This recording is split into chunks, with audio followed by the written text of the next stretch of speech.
याद रखो, विषयों से अधिक खतरनाक है विषयों की आसक्ति, और विषयों की आसक्ति का त्याग केवल इंद्रियों के निग्रह से नहीं हो सकता। आसक्ति का त्याग केवल मन के निग्रह से हो। जब मन निरासक्त हो जाए, इंद्रियां अपने अपने विषयों को भोगती हुई भी इन विषयों से निरासक्त रहती। कि पहले ज्ञान के द्वारा बुद्धि को स्थिर, बुद्धि मन को स्थिरता देगी, फिर मन इंद्रियों को इस प्रकार विषयों से खींच, जिस प्रकार एक कछुआ खतरे की जरा सी आहट पाते ही अपने अंगों को अपने भीतर ही समेट लेता है। कि सब सुख की कामना करते हैं, परंतु सुख की परिभाषा हर एक व्यक्ति की प्रवृत्ति और रुचि के अनुसार बदल जाती है। एक साधु पुरुष को दूसरे को सुख देकर सुख मिलता है, कि सहायता करके वो खुश और नीच प्रवृत्ति वाला मनुष्य किसी को दुख देकर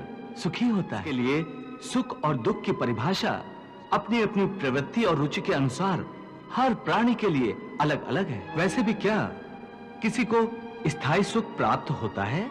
नहीं होता। ना सुख स्थायी है, ना दुख स्थायी है। क्या सुख स्थायी नहीं हो सकता? सुख स्थायी कैसे हो सकता है पार्थ? ये संसार तो परिवर्तनशील है, यहां हर क्षण परिवर्तन होता रहता है। परिवर्तन तो प्रकृति का नियम है। यहां कोई भी वस्तु स्थायी नहीं होती। कि हमारे शरीर की अवस्थाएं भी स्थायी नहीं है, फिर सुख और दुख कैसे स्थायी हो सकता है? इसका अर्थ है कि सुख के साथ साथ मनुष्य को दुख भी भोगना पड़ता है। हाँ? सुख और दुख एक ही चक्र के दो अर्ध भागों की चक्र चलता रहता है, चलता रहता है। और मनुष्य के जीवन में सुख और दुख लगातार आते जाते रहते हैं। न चक्र ठहरता है, न ही सुख या दुख मनुष्य के जीवन में ठहर पाते। सुख आया तो वो सदा नहीं रहेगा, और यदि दुख आया तो वो भी सदा नहीं रह पाएगा।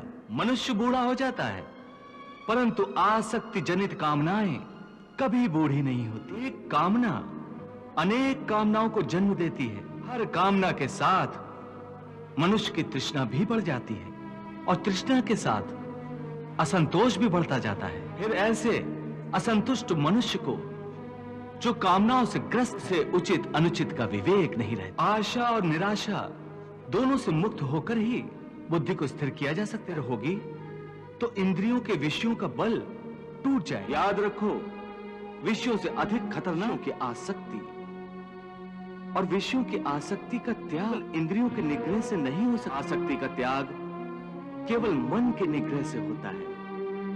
जब मन निरासक्त हो, इंद्रियां अपने अपने विषयों को भोगती हुई भी इन विषयों से निरासक्त रहे। जैसे कमल का फूल पानी के अंदर रहते हुए भी सूखा ही रहता है। ज्ञान के द्वारा बुद्धि को स्थिर करो, बुद्धि मन को स्थिरता दे, फिर मन इंद्रियों को इस प्रकार विषयों से खींच ले। इस प्रकार एक कछुआ खतरे की जरा सी आहट पाते ही अपने अंगों को अपने भीतर ही समेट लेता है।